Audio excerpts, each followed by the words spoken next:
Hello, everyone. Welcome to the second medical admissions panel of the day. It is a pleasure to see you all here at the 11th Annual UCD Pre-Medical and Pre-Health Professions National Conference. My name is Jasper Carr, and I'm a student at UC Davis and a productions coordinator of this conference. Because this event is recorded, I would like to request that everyone's phones are on silent or on vibrate, and please do not make conversations and limit movement. To initiate the panel, I request our speakers to briefly introduce themselves by stating their name, position, and their institution. Okay, I guess I'm first.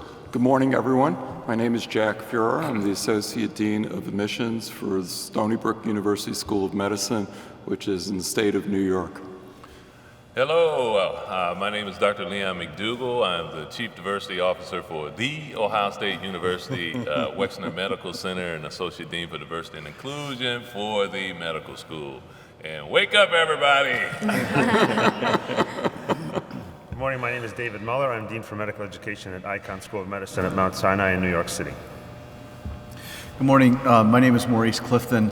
When I signed up for this panel, I was Senior Associate Dean for Academic Affairs at the Commonwealth Medical College in Scranton, Pennsylvania. I've moved on. I'm now at Sophie Davis, which is one of the CUNY schools. And my name is Adrian Jones. I'm the Assistant Dean for Admissions and Recruitment at Loyola University, Chicago, Stritch School of Medicine, located in just a little outside downtown Chicago.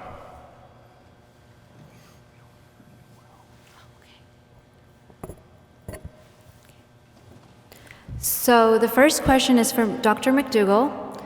Is the direct path the correct path to medical school? Could you please repeat that question? I didn't hear it. Sorry. Is the direct path the correct path to medical school? Well, it depends on what your goals are. So if you are meaning direct path, going to undergrad, graduating in 4 to 5 years, applying to medical school, and being directly admitted to a medical school, that is a pathway that most people take. However, some of our applicants decide that they need a break after 4 years or 5 years of undergraduate coursework. Some go on to service and teach for America. Some people join the Peace Corps.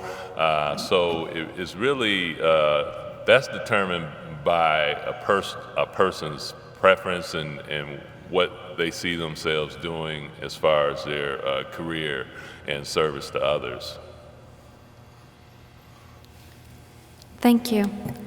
The second question is for Dr. Jones. How do you view students who have taken a gap year or multiple gap years before going to medical school? Gap years? That's, we get that question all the time about gap years. I think the most important thing is we want you to be productive. There are a lot of reasons why people decide to take some time off, and as Dr. McDougle was just saying, one of the things that most medical schools like to see is students who are being productive. If you have to work, it's okay.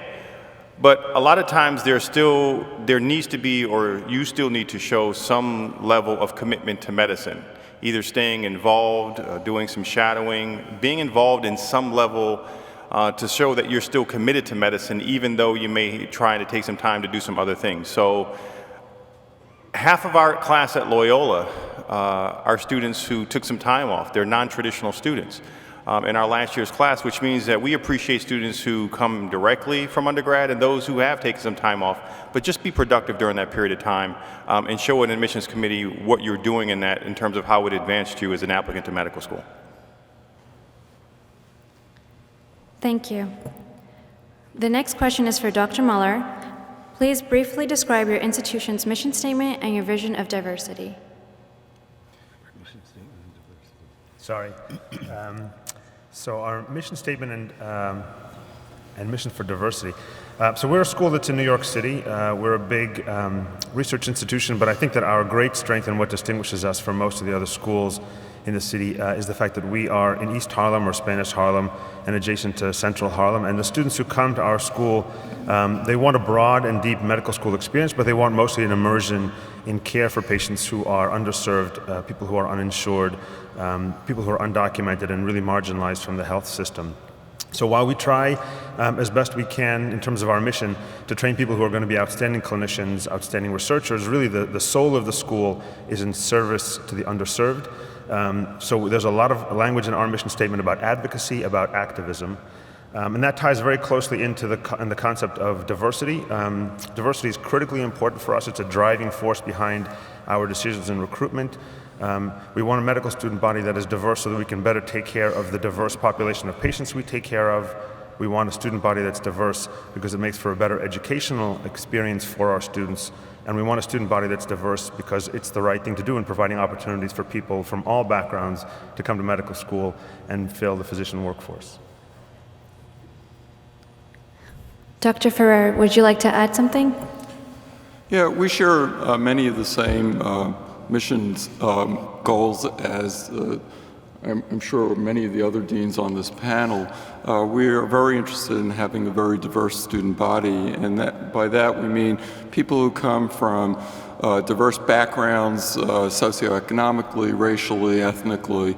Many of our students have had different paths towards medical school. About half of them, maybe even less, have had the traditional path going through grades 1 through 12 and then college and straight to medical school, and yet many others have had other careers prior to embarking on a career in medicine.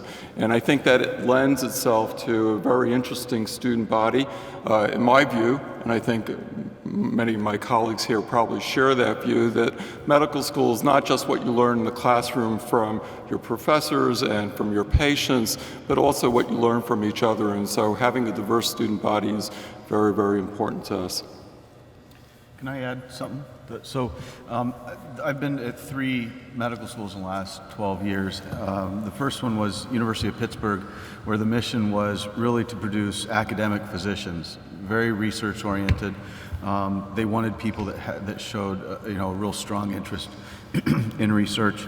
And then the next 2 schools that I was at, Mercer University in Georgia and then Commonwealth Medical College, the Commonwealth Medical College, were very regionally focused. So they were developed to produce physicians for that area of the country. So while diversity was extremely important there as well, the geographic diversity wasn't as important to them. They really wanted to accept students from rural and underserved Georgia that would go back to serve in rural and underserved Georgia. Since we're on that same mission path, one of the things that we like to talk at Loyola is that we also treat the human spirit. And a part of our curriculum is geared around creating students who are prepared to become great physicians clinically, but provided in an atmosphere where we try to talk about the science of medicine and the art of healing through many different facets. And so being a Jesuit school, we also focus on the other part of your development as a student, but also trying to develop that process within you so that when you work with patients, you can see a holistic part of the development as well as the healing process. And so Loyola is one of those schools, again, and there's a lot of schools who have that same mission, but again, as a part of the things that we're looking for at Loyola is students with, again, like great heads and better hearts, I think is probably a big part of our focus. And our mission is to look for that through all kinds of diversity. So I think we all have a very similar approach. Again, ours is a little bit different because we have a faith-based institution as our background, but we take people from all backgrounds as a way to show that we're committed to treating and healing everyone. I'd also like to weigh in on this. So look at each of our websites in regards to diversity and inclusion. Look at what the institution defines as diversity and inclusion. Does the institution have a broader definition, including LGBT, people with disabilities, various ethnicities and races, socioeconomic status, geography? That should be clearly spelled out in the mission and vision for that particular institution. Also, when we talk about the whole concept of diversity, people speak to, yes, with research that we've done at our institution and others, we know that students from certain races and ethnicities are more likely to provide excellent service for underserved communities. But when you look at it from a social economic standpoint, a business, when you make a business case for diversity and even a classroom case for diversity, there's an author from that school up north who published a book called The Difference.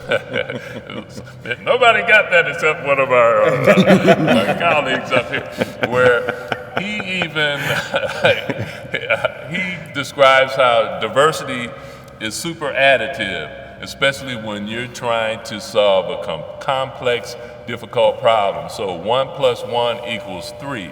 So when we talk about diversity, it's not just a feel-good thing and, well, we got more of a diverse class, we got more diverse residents, we got more diverse faculty. No, we need that diversity to drive excellence and innovation for our institutions. So when we have conferences like this, keep that in mind, because we really need you to solve complex, difficult problems. And what more difficult issue do we face as a nation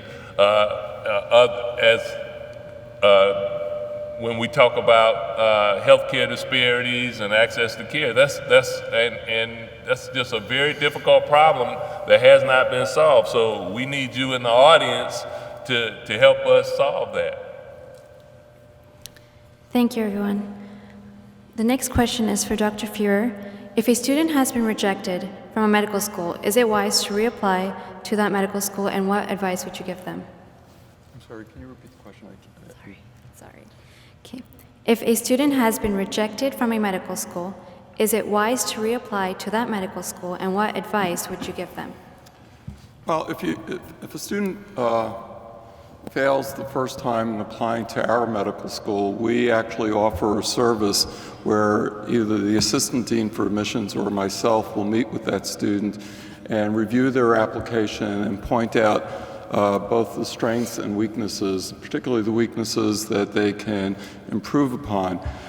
We certainly have had many students over the years who are unsuccessful with their first application, reapply to us, and are successful on subsequent applications, second or sometimes even third or fourth applications.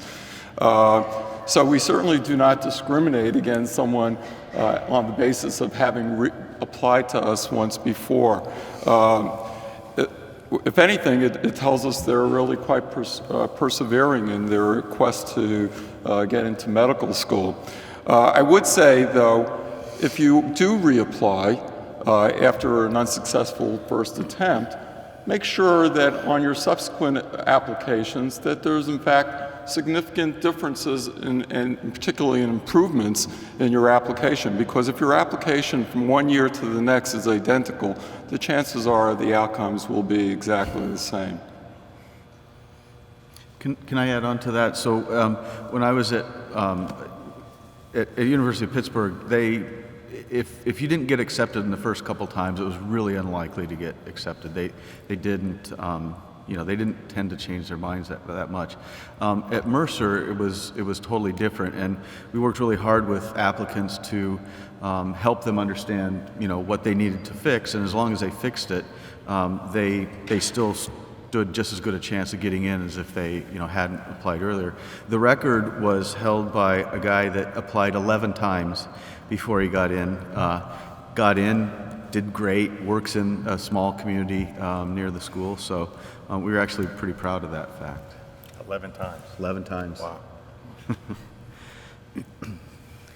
Thank you. The next question is for Dr. McDougle. What is the style of teaching at your institution, and what are its benefits?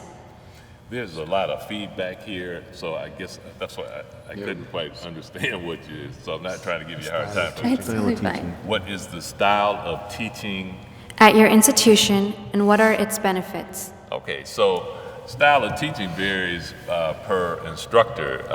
What I would say is the fact when one enters our institution, they'll be involved with our new Lead, Serve, and Inspire curriculum, where early on in your first year experience, you'll be put into a longitudinal group where you'll provide care in a setting throughout your first 2 years of medicine. We bring you in, actually teach you how to be a medical assistant. You learn how to draw blood, vital signs, and the like, and that's one of the ways where you can integrate into that outpatient care team. Also, we have small group settings where in groups of 8 to 12, you'll be working with a facilitator and you'll engage each other on a number of complex issues as it pertains to medicine. In addition, we have learning communities, again, usually groups of 8 to 12, where you'll longitudinally meet with your faculty, attending a physician to really get to know each other better and learn more about the culture of medicine in the institution, just really creating an environment and opportunities for you to thrive as a medical student. So we seek to have students be self-learners, and our curriculum is set up so there is some individualization in regards to some of the subject matter that you can focus on. But I think, and that's where I think we all share in that all of our faculty are evaluated. Faculty that don't do well in evaluations, they're counseled, and if no improvement is made, they're no longer faculty. So I think I can speak for all of us in regards to that. Others may want to add in regards to style. I can add a couple of elements. I think it's what Dr. McDougle said is very true. There are important trends always and changes in curricula across medical schools, and so a lot of the themes are very common. There's a longitudinal clinical experience at Mount Sinai where you get to select a clinical mentor from the first day of medical school, and you're assigned to their practice and you follow their patients with them for the next 2 years, and it's a very intense immersion. Our longitudinal experience tends to be very clinically community-based. So, for example, a fair number of our students will join a longitudinal experience with a doctor who makes home visits. We have a very big home visiting program, and so you'll go throughout East and Central Harlem and most neighborhoods in Manhattan and make home visits for the first 2 years, and that will be one way you could do your clinical immersion. I think another important trend is across all schools is a lot of teamwork. What used to be just called small group learning or even problem-based learning is being pushed more and more to situations where students are compelled, I didn't want to say the word forced, are compelled to work together and rely on each other for learning, for assessment, evaluation. We have just one example in our anatomy course. Most of the exams and quizzes in anatomy are team exams, and the grade you get is your team grade, and so it forces you as a group of 6 around a cadaver to function as a really well-oiled team and not be at odds with each other. Our first 2 years are pass-fail, so there isn't the same kind of pressure to compete with other students in the school, and that helps a lot to create a frame of mind for students, even in the first 2 years, so that when they get to their clinical rotations and they're on a team with interns, nurses, social workers, physical therapists, they understand the importance of functioning very well in that team. The only other thing that I would add that's I think interesting in our school and is related to a couple of the other themes that I talked about is our exams are structured in a sort of unique way. So about 4 or 5 years ago, we decided that all of our exams in the first 2 years would be opened up for a window period of time. So every exam you take at our medical school is posted online, typically from a Friday afternoon to a Sunday night. And you take the exam whenever you feel like you're ready for it. And you take it wherever it is that you want. It's not a proctored exam. There's an honor code at the school.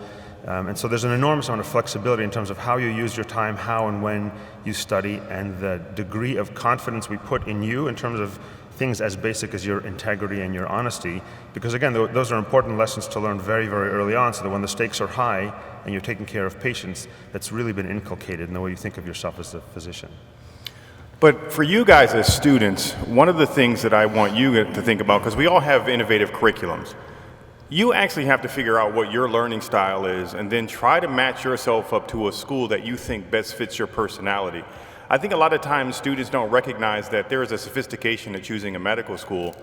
And what you need to be able to do is figure out, do you work better independently, which is not going to happen in medical school, so you're going to need to find a way that you can work with teams, because I think we all have team approaches. You have to figure out how well you can compromise, how well you can learn as a team, because that's what medicine is all about. And then try to find schools with environments that's going to work for your personality. Work against, because some people come from environments where they come from very competitive environments, very, very competitive undergraduate programs. But when you get into medical school, you almost have to shift your philosophy, and you have to look for schools that will allow you to grow within a context of who you are and what the school can offer you. Thank you. The next question is for Dr. Muller. What is the importance of the MCAT to your institution? What's the importance of the MCAT to our institution? That is a loaded question. The MCAT is very complicated. The MCAT is important for a couple of reasons. It is a reasonably reliable predictor. There have been actually a whole series of papers published this past year in a journal called Academic Medicine. It's a reasonably reliable predictor of how students will perform in terms of part of their medical school performance. So for example, the board exams you take throughout medical school and residency, a person's success is predicted to some extent by the MCAT exam. So it helps to get a sense of whether we think a student down the road will struggle with those board exams. The MCAT is not at all predictive of any other kind of performance in medical school, and in fact I think most medical educators feel that the most important things that we look at in terms of performance are not at all predicted by the MCAT. So some would consider the MCAT to be a necessary evil. The other factor I think related to the MCAT that a lot of schools consider is how it's going to impact their rankings, U.S. News and World Report rankings, which I guess I could call them a necessary evil just to be nice, but they're evil. They're just evil. Go ahead. Yeah. That may be one of the things that is most undermining the process, the true process of educating physicians for the future, is that one aspect of how it potentially drives schools to focus too much on an exam that, while it has some predictive value, was never designed for that purpose. No one in the world would make the case that a 40 on the MCAT is any different than a 35 or a 33 or a 30. If you look at the data from the AAMC in those recent papers, I'm pretty sure that I'm quoting accurately in saying that an MCAT of 26 or 27 and above has the same graduation rate, successful graduation rate from medical school. So that whole range, there's really no difference in a student's ability to graduate successfully from medical school. And yet, if you think about what the application process is like, a 26-27 or a 36-37 are felt to be worlds apart. So I think all of us have a very complicated relationship with the MCAT. Most of us, I guess I should only speak for myself, we would like to see it either go away or be used in a very different way. So the two things that we've done at Mount Sinai, about 25 years ago we created a humanities and medicine program, and this year we expanded it and called it FlexMed. It's an early assurance track that allows students an early assurance of admission to our medical school, and then once they're in, exempts them from the MCAT and from most of the other science requirements that are the traditional requirements. And we've had 25 years of experience with that in the humanities medicine program, and students without organic chemistry, without the MCAT, perform as well as their peers. The other thing that we've done more recently in writing a couple of opinions about this is to suggest to the larger education community, which is I guess really suggesting to the AAMC, not that they get rid of the MCAT, but that they consider not reporting scores anymore in the way that they do.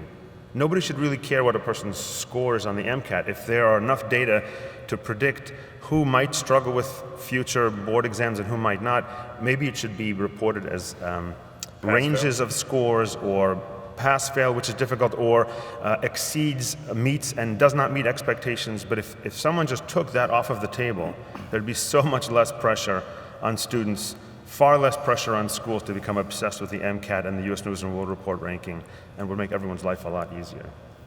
I'd like to add to that also. So at The Ohio State University, what we do to help decrease the emphasis or sole focus on MCATs or metrics, we use holistic review. And probably I suspect a number of us here, our dean, Quinn Capers, he actually trains medical schools on how to implement holistic review, where you take a balanced approach at looking at your experiences. They call it EAM, experiences, attributes, and metrics. And we look at those from a balanced perspective. And we have a range for MCAT scores.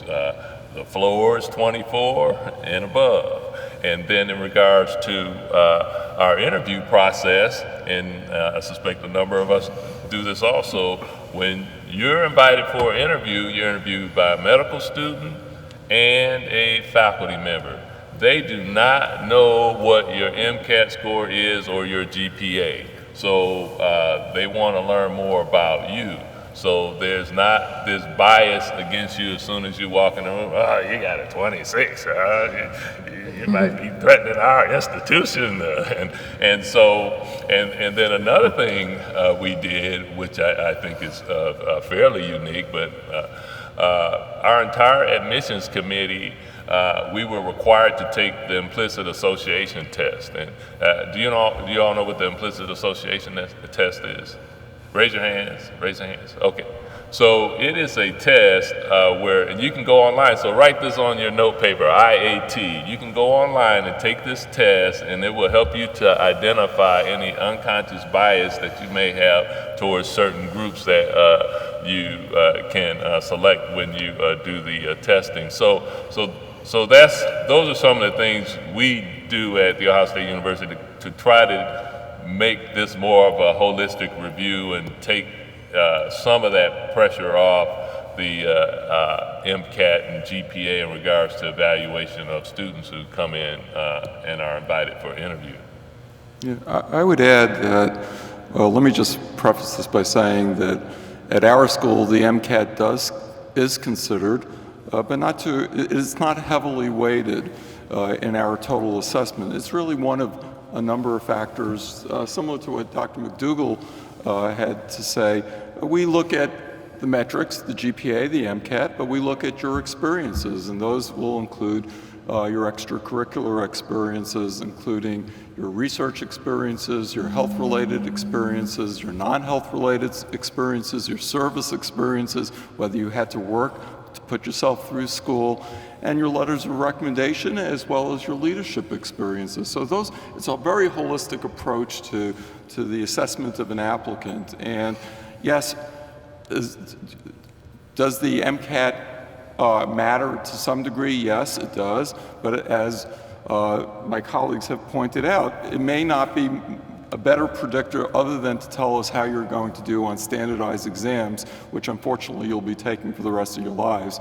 But other than that, it really doesn't predict what kind of doctor you're going to be, and that's really what we're most interested in, what kind of doctor you will eventually be. Thank you. The next question is for Dr. Fuhrer. The MCAT is changing in 2015. For applicants in the 2015 cycle, would you recommend they take the 2015 MCAT? Can you repeat that? I'm sorry, because of the echo, I can't. Oh, okay. Maybe I can read it. Okay. The MCAT is changing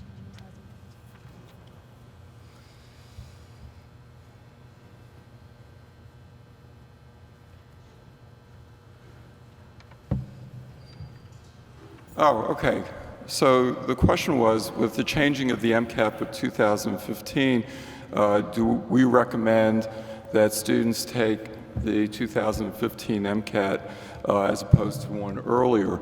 And the answer to that question is, first of all, I think I'm not speaking only for myself, but probably for the others as well, that we're not really certain at this point how we're going to assess the 2015 MCAT. I think there's going to be some trial and error by it. But I will tell you, whatever MCAT you take, whether it's an earlier version of the MCAT or whether you take the 2015 and thereafter MCAT, what you want to do is be prepared for it, okay? So I don't know that there's a right answer to that question. We will, in fact, look at them, and when we have a student who's taken both, we'll probably figure out a system for assessing both and using some type of average in our assessment. I like to add to that. The new MCAT exam we're currently working on right now with the AAMC, I can't tell you how many students feel like they're so anxious, pre-health advisors are anxious, there's just a whole lot of neuroticism going on right now.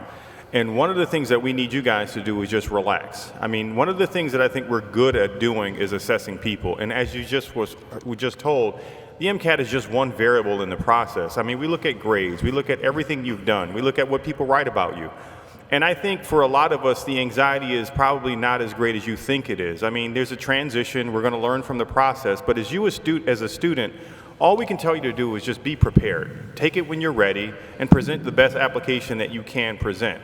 As medical schools, I think we're sophisticated enough, and I think I work with these guys are awesome. I mean, I know a lot of the people around this table, and we've been doing this long enough that we kind of get what we're looking for, and we know how to get what we're looking for, especially with students. So you just put yourself in the best position to present the best application and let the process work itself out. And don't stress yourself over what you can't control, because eventually we will be better at it, we'll understand it, and we'll probably be able to give you some more information as it moves forward.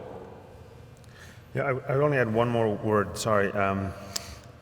I think it's very hard when you're immersed in the process of thinking and worrying about this exam to take a step back from it and look at the longer view, which a lot of people at the table have. So when we talked earlier about trends in medical education, the trend across the country has clearly been to focus less and less on the importance of the MCAT. It doesn't feel like that to any individual applicant because you're just sort of wallowing in it. But believe us, the MCAT is becoming incrementally less important over the course of time, and there's a pretty good chance that because of this transition to a new exam and all of the uncertainty that will come with it, medical schools will take even a step further back from the MCAT and put less of an emphasis on it. So I think probably in the long term, it's good news, even though it doesn't really feel very good right now. Not for any of us, but it will be. Thank you. The next question is for Dr. Clifton. What kind of applicant would you say is a well-prepared student for medical school? Repeat that? Well prepared for medical school, is that what kind of just the beginning? What kind of applicants? I think sort of going off of the holistic review process, it's an applicant that's well-rounded, that has demonstrated that they have the ability to handle the academics of the first year of medical school, especially, that has a good sense of what going into medicine really is like, that knows what they're getting into, basically. It's nothing like what you think it is, but besides that point, we really want you to have experience with the medical system and understand what being a physician is about, and someone that really wants to help people. I mean, it comes down to kind of those core values. Being well-rounded in those areas, someone that clearly likes to work hard, that gets a lot accomplished. Everybody else can jump in with. Yeah, I would add that when I look at prospective applicants, the things that I look for, in addition to someone being smart, I look for their ability to communicate. Do they have good interpersonal skills? And I think that's a very, very important thing. I mean, as doctors, you will, in fact, need to be able to communicate with your patients. I can't think of, a situation where a doctor shouldn't be able to. Even if you're sitting in the laboratory as a pathologist, you will eventually need to communicate with someone. And that may not be the patient, but in fact, it may be other doctors. So that's really a critical skill to have. We also look for someone's passion. How passionate are they about the field of medicine? Now, that's a hard one to assess. I mean, some people really will tell you they're so passionate, but then we look at, well, what have you done to demonstrate that, in fact, that you're so passionate about this field? And so we look at those factors as well. One of the things that we've been focusing on a lot is, I know you guys think about the IQ. how well you did on your exams, how well your GPA is. What we've been focusing a lot on is your emotional intelligence and your emotional maturity. And one of the things that I do at Loyola to assess that is actually through our secondary application. We ask like 6 questions, which is a lot of work for students. They hate our secondary, but I love our secondary. And the reason why is because it's specific to our school. And I actually, is probably one of the first things I look at when I open up an application. In the application, especially in a secondary application, I can read who you are, what your values are, how you think, how you feel. And a lot of times I can get a better insight into who you are than other parts of the application. So again, for us, one of those tools that I use to just really look at who you are and how you express yourself is a part of our secondary application. A lot of schools do that though. I mean, and again, other parts of the application are there as well. But again, I know for us, it's one of those tools in terms of how well you can handle stress, how well you can handle disappointment, how well you've come back from different things, what are your triumphs, what are your weaknesses. All of those are the things that we focus on when we're trying to look at applicants and to see who you are, how you feel, and how you think. Thank you. The next question is for Dr. Fuhrer. How important is research for a pre-medical student?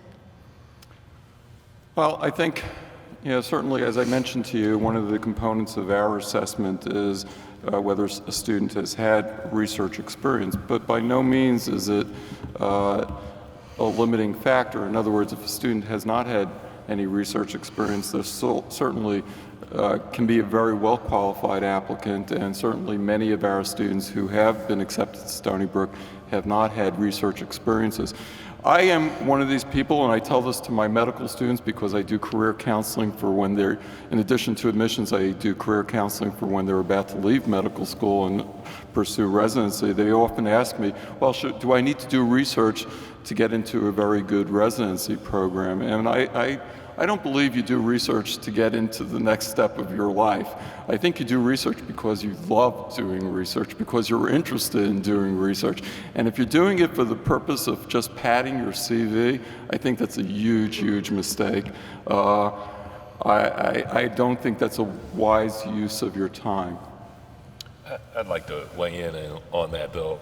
So, we're at this big diversity conference, and so when we spoke about taking a longer view on things, and a number of us sit on these different panels and councils and committees and so forth. So when I look at it from a diversity dean standpoint, I know that we need to enhance the diversity of our faculty.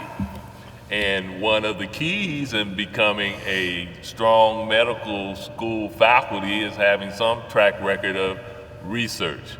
And there's usually 2 different tracks one can take as a medical school faculty. You can go on the tenure track, that's really focused on research, being funded through federal grants and so forth, or the clinical track.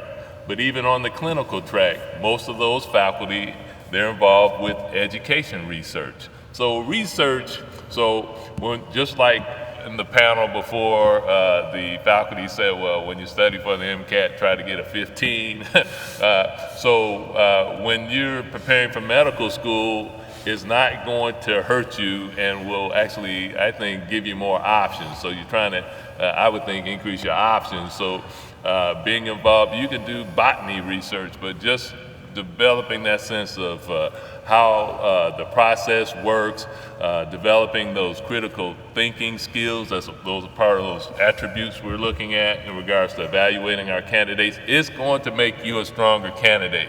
So unless you're somewhere that they don't have any research going on, I would encourage you to get involved with the research and not just, I was talking to a gentleman in the mall yesterday. So, well, I'm on this research project and I'm collecting data in the emergency room. I said, well, so what are y'all trying to learn about? I said, well, he wasn't really that familiar with what the actual, so he was working more as a technician or someone collecting papers for some faculty out there that's going to get promoted from him doing, that's what I would call scut work.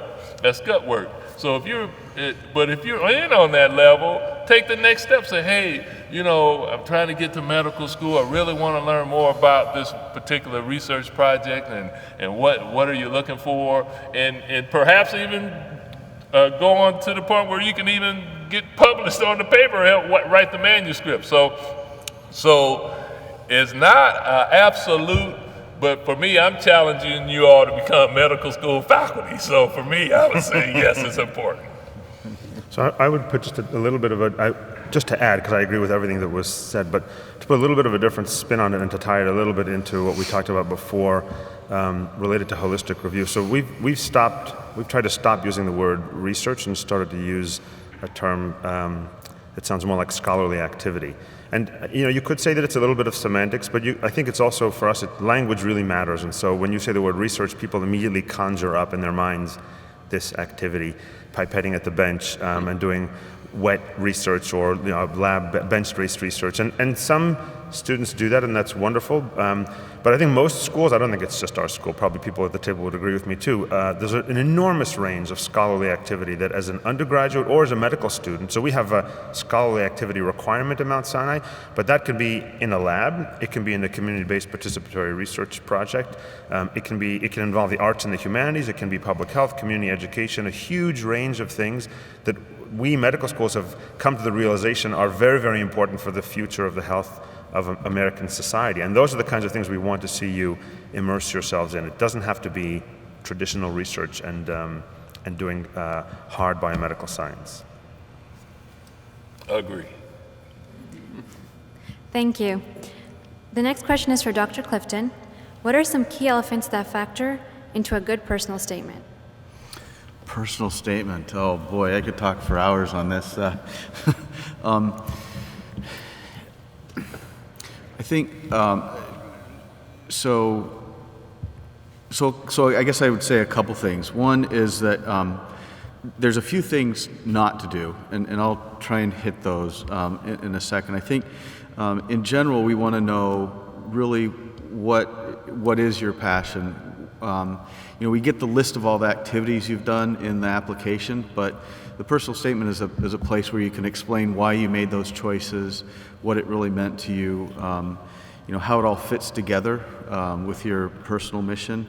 I try and encourage people not to start off with something like, my grandmother was sick and then I decided I had to be a doctor. I mean, you just read so many of those that after a while, I don't know, for me anyways, it doesn't really, it doesn't stand out at all. The other one that sort of gets me is when people start off with saying something like, I was 5 years old and I got a doctor's kit, and ever since I've wanted to be a doctor. And that, just sort of like, but what if you got a fire truck? Then you mean you wouldn't be here? Like, I don't understand that. When I was in admissions, I didn't care when you decided that you wanted to be a physician, but just that you had really decided, and what have you done to really prove that, to yourself and to us. I don't know, does anybody else? Yeah, I always like to add in, to me, the personal statement is why medicine? Why you and why medicine? I think it's really your moment to kind of share with us why you see yourself in this vocation. And you have so many other opportunities to tell us about your experiences, which you give us. But this is the point at which you can have a conversation with us, tell us a story about who you are without giving us a resume of all of your experiences, and really pinpoint specifically how you see yourself in medicine, and what was the moment, or was there a couple of moments that said this was my defining piece of how I see spending my rest of my career with this. Medicine is hard. It is hard, guys, right? I got a couple doctors on here. I didn't practice, but I work with these guys. They are special. I love them. But it's a hard field. Do you know what it really takes to be a part of it? Do you understand the sacrifice and the commitment? And can you express that in a way that we can understand who you are as a person and why you want to be in medicine? And I would also add, so we've talked about why and some of your experiences, but I think it's also important to speak to, okay, once you get accepted into medical school and become a doctor, what is it that you see yourself doing? If you're coming from a community with no doctors, poor health care and so forth, are you going to be a part of the solution, or is somebody else supposed to do that? Or, so it's really helpful too to kind of give us some of your vision of where you see yourself and how you're going to impact healthcare either in the U.S. or globally. Thank you. The last question is for Dr. Muller. What would you say, according to your past experience and your current experience as a professor, is the most difficult part of medical school? For who? What Sorry. part is the Sorry. It's okay, sorry. What would you say Who was this for? the most... For Dr. Muller. Okay, sorry. You can respond if you want. I mean, we can. I couldn't hear I couldn't either. it. Okay. Sorry. What would Sorry, you say, guys, it's not according you. to your past experience as a medical school student and as a professor, is the most difficult part of medical school for students? The most difficult part of medical school for students. That is a great question. There are the obvious things. The work is really hard, the grades. So the most difficult part in medical school, I guess you're asking me my personal perspective, so I'm not trying to think like a dean or someone who's giving you advice about how to get into medical school. Watching people who are deathly afraid, very vulnerable, very sick, sometimes suffering physically, emotionally, existentially. Watching that as someone who may have never gone through any experience like that personally, and most of us thankfully have never been sick like that, is a really difficult challenge. It's really difficult. You get, I think in really good medical school educational experiences, you get thrown into that pretty quickly, and if you've got a great framework around you and great mentors, they will walk you through the process of understanding that and acclimating you to it. But the hardest part of medicine, I think, and the part that hopefully you never get used to, because there's a lot of stuff you get used to, and your threshold for that becomes much higher. Hopefully the part you never get used to is walking into a room or seeing a patient at the stretcher on the emergency room and forgetting where that person is, because it's a huge toll on individual patients, what they're going through. And then, of course, making the leap between just getting used to being around that, but really empathizing with people and somehow relating to them in a way that helps them understand you're there because you care, and not just because you're a medical student or you were assigned to this rotation, but you deeply care about making their life in some small way better, is an enormous challenge, but also I think the greatest privilege of medicine. Yeah, I'd like to add to that. I mean, for a student, I think some of the hardest times for some of our students is I think they forget that life still happens while they're in medical school, and that when things happen, there's this scripted point in which everybody follows these guidelines, but they don't realize that we have supports in place for you. So when things happen, death of a family member, illness, things that occur, that we are there to help get you through the process. It becomes Loyola's a family. I mean, and one of the things that most of us have is that when we bring students into our families, we take care of them. But you guys don't realize when life happens, sometimes where do you go for support? And so when students struggle, the ability to ask for help, to feel like you're vulnerable, just like a patient is vulnerable, and seek that kind of support so that you know that you're not in it by yourself, and then to help us let you get through the process is something that I think we all work very hard. When we work on the admission side very hard so that when we bring students in, we want to make sure you succeed. So we do everything we can to support you through the process, not only academically, but also personally and sometimes emotionally when you're going through some tough times. So never understand or never forget that just because you get to the dream of medical school, that life seems to stop, that you also have to take care of yourself and those probably that are important to you as well. So I can tell you the most difficult part of medical school for me was staying awake. And it's kind of a joke, but not really. I went to a real traditional school that was basically 8 hours of lecture a day, 5 days a week. And I can still remember waking up in the middle of a lecture, looking around, and realizing that I was the only one awake at that moment, and that everybody else was asleep. And then I'd go to sleep, and somebody else would wake up, and so collectively we might have seen the lecture, but so a lot of schools are moving towards more active learning, where you watch podcasts, you read, you do whatever on your own time, and then when you come into class, you actually discuss things and try and integrate that. The other thing that was actually really hard for me was the delayed gratification part. I took 4 years off between college and medical school. I did Peace Corps. I did a couple other really interesting things. I did things where I felt like I really mattered. And then I felt, as a first and second year student especially, that I didn't matter. And it was really hard to just kind of sit there in class and learn so that I could guess C instead of B or whatever. I mean, that was really difficult. And I'd just like to sort of play off of yours. As a student affairs dean, where I saw students get into real big trouble is something happens in their family.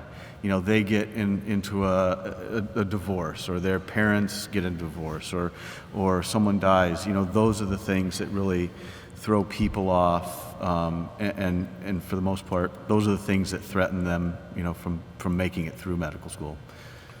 And I would say just the sheer volume of information that is you have to digest as a medical student. You may go from, if you're in the quarter system or semester system, you know, maybe 14 hours a quarter or a semester. Then all of a sudden you're in medical school, it's almost like 24 hours. And then on top of that, we do at Ohio State, we used a pass-fail to help decompress some of that competitiveness amongst the students. But so just vision this now. You're in a classroom with 180 or so students. Everybody in every seat is essentially a straight A student, right? Everybody's a straight. So, and you're being given tests where this whole room of straight A students, the average is like an 80. Now you say, so everybody's an A student, yet then again the material is such where the average is not an A in regards to the classroom score. So it's just, so you have to kind of adjust to that also, and have develop a balance in regards to your time management, where you get your exercise in, because that's very important. You have to sleep. You can't go through 4 years of medical school sleeping 5 hours a night, and the sleep is very important so you can remember what you learned during the day. So that's what I would say, and I would say that was even personally just the sheer volume of information that you had to digest. So yes. I would add, I mean, looking at the gray hairs on all of our heads, particularly mine, or the few that I have left. In any case, I would say that we trained at a time where the demands were somewhat different. They were much more inhumane in many ways. We were putting in 110-hour weeks, taking care of very sick patients, and fortunately they've changed that.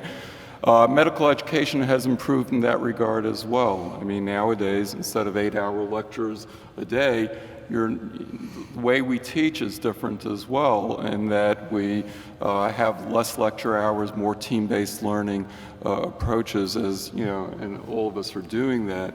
But as all my colleagues have already said, I think it's really, really critical that you have balance. And balance includes doing things outside of the classroom. Take a couple hours a day just for yourself to make sure that you get your exercise, or read a book other than a medical book. You know, do something that you enjoy doing outside of the classroom or outside of your medical education. And also make sure that you keep up with your family and your friends. Very often people get so heavily involved in their medical education that they ignore, you know, former friends and families, and you know, those people got you to that point. Don't dismiss them at this point. Always keep them in mind. They'll be there for you, and you need to be there for them as well. Thank you. This will be the last question. What is the most defining part of the medical school application process? And this is for Dr. Jones. What was the what part of the application process? Sorry. The most defining part of the medical school application. Most defining part. The most defining part of the medical school application. Everything. Every part of your medical school application is defining, and we look at everything. I look at where you grew up. I look at where you were born. I look at your age. I look at your parents' information. I look at what languages you speak. I look at what experiences you've had. I look to see if you had any disadvantages that have allowed you to overcome. I look at your experiences and try to figure out how you have defined yourself. I look at exactly how you define those experiences. I look at the value of those experiences. I try to figure out who you are as a person, what you've done to help other people. I then look at your personal statement and figure out, okay, is there something about who you are that I see fit my institution? Is it a part of your personality and your values? I look at the secondary application and wonder, is there something in this application that makes me see who you are as a person? Have you talked about your losses and your victories? Have you talked about the things that are important to you and why you really want medicine? Every part of your application is valuable, and I think one of the things that students sometimes sometimes they don't do is I think they misrepresent themselves, that they think that all we're looking for is medically related stuff. We're looking for people. We're looking for your experiences. We're looking for the things. We're looking for the diversity of your experiences. We're trying to see all the things that you have done that's outside of medicine. Because as a physician, you never know who's going to walk into your door. How can you relate to someone? What kind of experiences do you have that will add to the value of our institution and of our classes? And so of all the things that you do and all the things that you prepare yourself, we're just trying to make sure that you are a person first, who have values in medicine, and that, again, at Loyola, that you really are looking to serve through medicine. Now, some of our, again, I think everybody on this panel will probably say very similar things, that we're trying to look at everything. So don't think that there's one part that's more important than everything. And I think they all combine together to hopefully make you become a very good applicant to medical school. Thank you. Can you guys all give a round of applause to our speakers?